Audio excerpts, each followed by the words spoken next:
Hello friends, welcome to Knowledge Shower. This is part one of our important amendment of Indian Constitution. Hi, I'm Shivam Pandey and जिन्होंने अभी तक channel subscribe नहीं किया है तो जाइए नॉलेज शावर को सब्सक्राइब कीजिए ताकि रेगुलर अपडेट्स आपको मिलती रहें। आप हमारे टेलीग्राम चैनल से जरूर जुड़ें। इस पे हम लॉ एंट्रेंस एग्जाम के बारे में आपको अपडेट्स एंड लेक्चर्स देते रहते हैं। लिंक मैंने डिस्क्रिप्शन बॉक्स में दे दिया है एंड हमारे इंस्टाग्राम चैनल को जरूर फॉलो करें। इस पे leading case laws and current affairs आपको मिलती रहेंगे। एक इंपॉर्टेंट इन्फॉर्मेशन मैं आपको दे दूं, हमने DU LLB and BHU LLB entrance exam के लिए ऑनलाइन क्लासेस स्टार्ट कर दी हैं। ज्यादा जानकारी के लिए आप हमें इस नंबर पर कॉन्टैक्ट कर सकते हैं और हमारे ज्यादातर बच्चे सेलेक्ट होते हैं। चलिए बिना किसी डिले के वीडियो को स्टार्ट करते हैं। So first constitutional amendment 1951। So background क्या था, क्यों लेके आया गया था first constitutional amendment 1951? So to remove certain practical difficulties. Kameshwar Singh case और रोमेश थापर केस में कुछ प्रैक्टिकल डिफिकल्टीज आई थी, जिसमें freedom of speech, acquisition of zamindari land, state monopoly of trade, इन सबसे रिलेटेड मैटर्स थे। सो ये प्रैक्टिकल डिफिकल्टीज आ रही थी। इस चीज को हटाने के लिए फर्स्ट कॉन्स्टिट्यूशनल अमेंडमेंट लेके आया गया। The first constitutional amendment empowered the state to make special provision for the advancement of socially and economically backward classes or for scheduled caste and scheduled tribe. Article 15(4) इसमें introduce होता है। सो एक नया article 15(4) introduce होता है and it empower for make to government to make special provision regarding the socially and economically backward classes और scheduled caste and scheduled tribe के लिए। इसके साथ साथ it provide for saving of laws provided for acquisition of state। कुछ laws थे जो land acquisition से रिलेटेड थे, तो ये भी इंट्रोड्यूस किया था। सेविंग ऑफ लॉज के लिए इंट्रोड्यूस किया जाता है आर्टिकल। इसके साथ साथ 9th शेड्यूल को ऐड किया जाता है। इस 9th शेड्यूल के अकॉर्डिंग इसमें वो चीजें डाली जाती हैं जिसका जुडिशियल रिव्यू नहीं करवाया जा सकता। दैट इज 9th शेड्यूल में जितने भी आइटम डाले गए उसमें जुडिशियल रिव्यू पॉसिबल नहीं है। सो एक नया 9th शेड्यूल इंट्रोड्यूस किया जाता है। पहले 8th शेड्यूल था और फर्स्ट कॉन्स्टिट्यूशनल अमेंडमेंट के थ्रू एक और 9th शेड्यूल ऐड हो जाता है और इसी के तहत आर्टिकल 31A और 31B भी इंट्रोड्यूस किए जाते हैं इंडियन कॉन्स्टिट्यूशन में। In addition to it 3 more grounds of restriction on freedom of speech। freedom of speech and expression पे 3 और restrictions के ग्राउंड लेके आया जाता है। पहला पब्लिक ऑर्डर, दूसरा friendly relationship with foreign state and third is incitement to an offence. So ये रीजनेबल रिस्ट्रिक्शन को इंट्रोड्यूस किया जाता है अंडर आर्टिकल 19(2) में। In addition to it it provide that state trading and nationalisation of any trade और business by the state is not to be invalid on the ground of violation of the right to trade and business। so right to trade और business जो एक मौलिक अधिकार था उसमें एक चीज और डाली जाती है कि अगर नेशनलाइजेशन हो रहा है स्टेट द्वारा किसी भी ट्रेड का तो वो इनवैलिड नहीं होगा, केवल इसी ग्राउंड पे कि वो freedom of trade and business के अगेंस्ट है। तो इस चीज को भी इंट्रोड्यूस किया जाता है। Now second important amendment is 7th constitutional amendment 1956।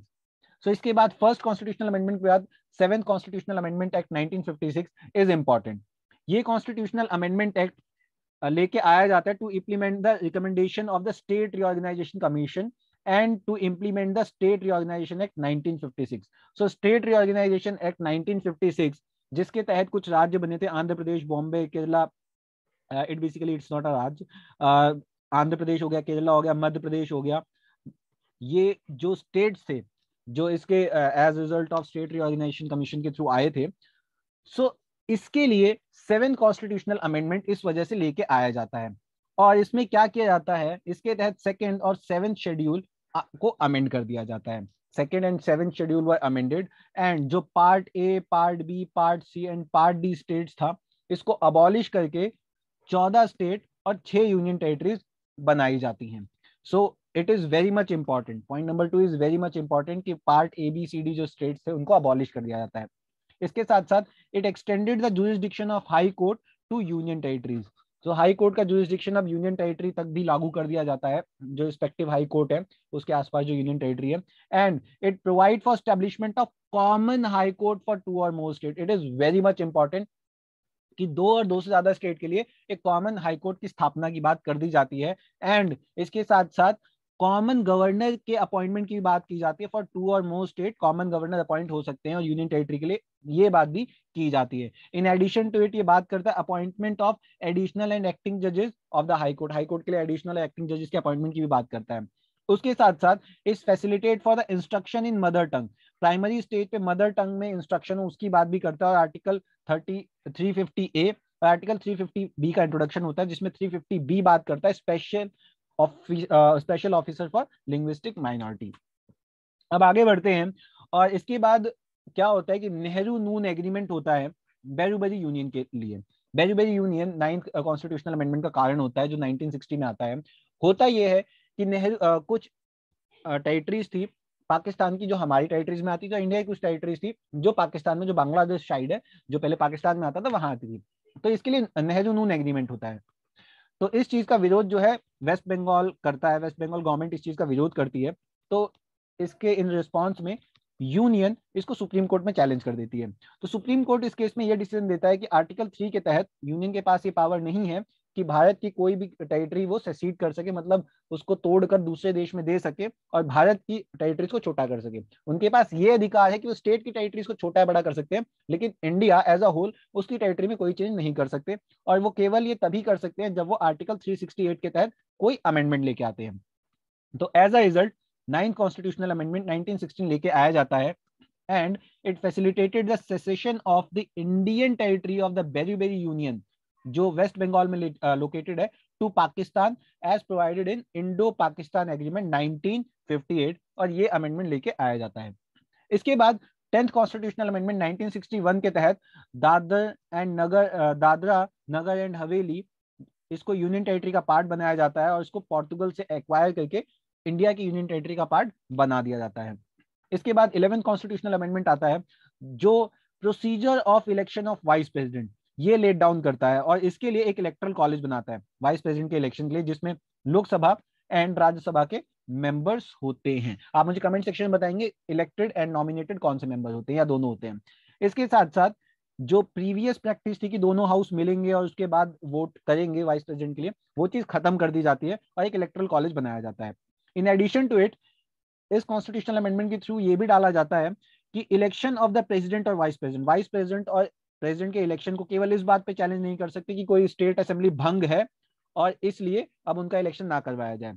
तो कोई स्टेट असेंबली अगर भंग है, उसमें लोग नहीं है, उसमें MP member of legislative assembly नहीं है, तो उस बेसिस पे प्रेसिडेंट और वाइस प्रेसिडेंट का इलेक्शन नहीं रुकेगा, क्योंकि हमारे देश में टाइम टाइम पे इलेक्शन होते रहते हैं।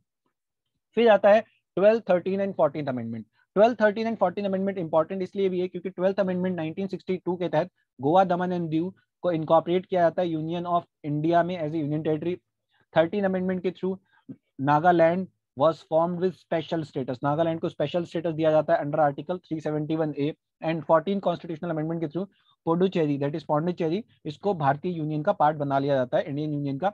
And union territory of Himachal Pradesh, Manipur, Tripura, Goa, Daman and Diu और पुडुचेरी, इनको लेजिस्लेचर और legislative council of minister provide किए जाते हैं। फिर आता है 15 constitutional amendment 1963। 15 constitutional amendment 1963, it basically enables high court जजेस to issue writ.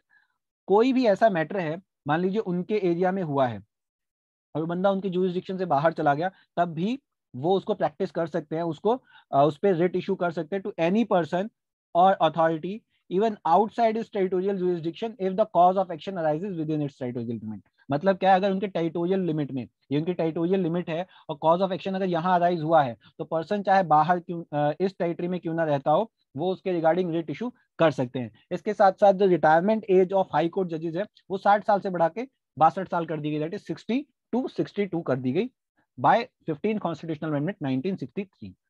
Then here's come 18th constitutional amendment 1966.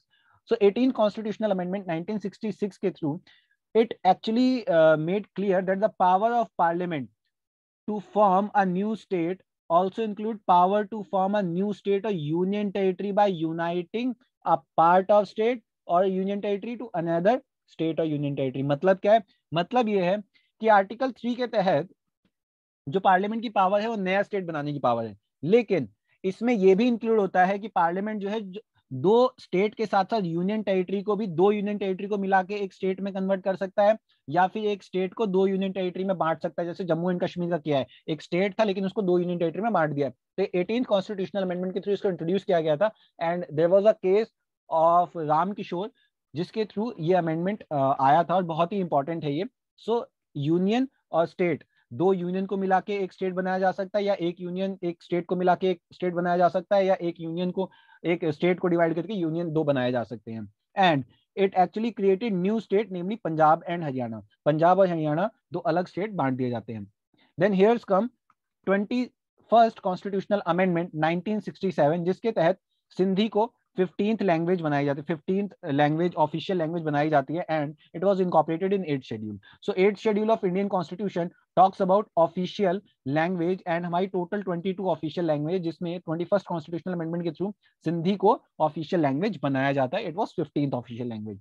Then 24th constitutional amendment act 1971। So 24th constitutional amendment act 1951 लेके आया जाता है गोलकनाथ केस के रिस्पॉन्स में। गोलकनाथ केस में हुआ क्या था, इसमें सुप्रीम कोर्ट ने यह कहा था कि parliament does not have power to take away fundamental right. Parliament के पास ये पावर नहीं है कि फंडामेंटल राइट टेक अवे कर सके कॉन्स्टिट्यूशनल अमेंडमेंट से। तो अब इस चीज को टैकल करने के लिए, ये जो टसल थी लेजिस्लेचर जुडिशरी के बीच में, इसको टैकल करने के लिए 24th कॉन्स्टिट्यूशनल अमेंडमेंट लेके आया जाता है, और जिसमें यह कहा जाता है कि जो पावर ऑफ पार्लियामेंट है to amend any part of the constitution including fundamental right, ये एब्सोल्यूट पावर है। एंड ये कहा जाता है कि पार्लियामेंट की जो पावर है एब्सोल्यूट है।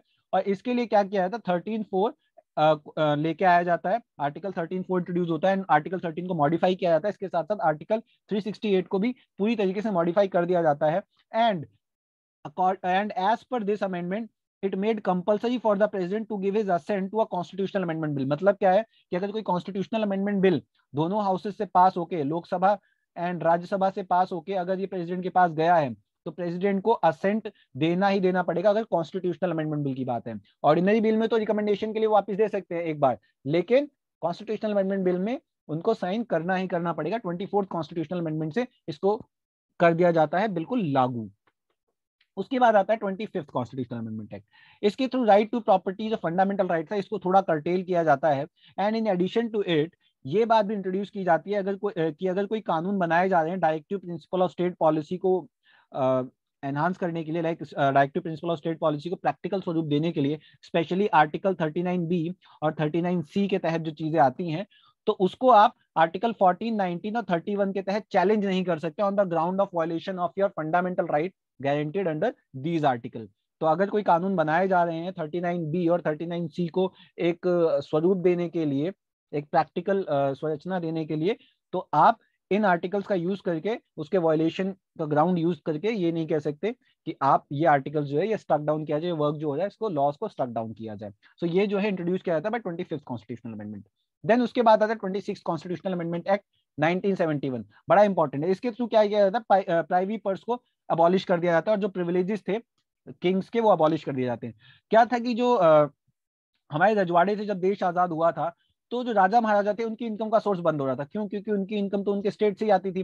तो इसलिए गवर्नमेंट ने क्या किया था, गवर्नमेंट ने उनको ये कहा था कि आप हमारे साथ आ जाइए और हम आपको एक महीने का भत्ता देंगे या साल भर का जो भी उनका भत्ता का निर्धारित था कि इतने पैसे हम आपको देंगे, तो उसे प्राइवेपर्स बोलते थे। तो ये और उनको स्पेशल प्रिविलेजेस दिए जाते थे। तो इंदिरा गांधी ने क्या किया, उन्होंने ये दोनों चीजें खत्म कर दी कि अब बहुत हो गया, बहुत आपको मिल गया है, अब दैट्स ऑल। और अब प्राइवेपर्स की चीजें खत्म होंगी और जो भी आपको स्पेशल प्रिविलेजेस मिल रहे हैं राजा महाराजा को, जो आपके साथ स्पेशल ट्रीटमेंट हो रहा है, ये भी खत्म होगा। आप भी मेहनत कीजिए, नौकरी में आइए और सरकार के साथ कॉपरेट करके काम कीजिए। सो ये चीज जो है अबॉलिश कर दी जाती है by 26th constitutional amendment. Very important. Then here's come 31st constitutional amendment act 1971।